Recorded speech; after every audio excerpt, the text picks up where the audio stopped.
So this is giant reed, or what we call scientifically Arundo donax. It's one of the fastest growing plants in the world. It doesn't actually grow from seed, it actually grows from underground rhizomes. So that in itself's a bit of a problem for us in terms of trying to treat it. One of the reasons we're using a drone is it can hover overhead and push the chemical down into the rhizomes. We've seen in flood events great racks of this material being carried down and actually doing quite a lot of damage to bridges and infrastructure. In our own small way, we've just tried to do as much as we can to be good landholders. So good to see this drone and local land services taking the initiative and helping us.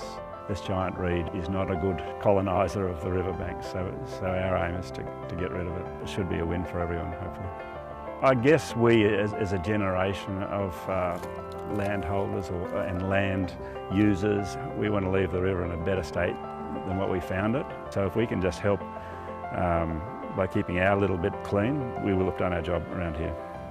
Yeah, so today we're using a Yamaha Armax UAV, or unmanned aerial vehicle, to treat giant reed.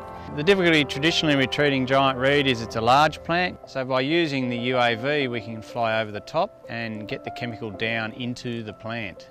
We have done further work a bit further downstream in a rural setting on a horse stud last year, and we've got good results there, so we know it works. I'm hoping when we go back and have a look at the work that was done 12 months ago that we've got a fairly high kill rate on the plant. Well, obviously we want to conserve the native vegetation that's there on the riverbanks, because that's what holds the riverbanks together. Even though giant reed has got a large root system, it actually does cause issues because it's too dense. With the UAV we can be quite targeted.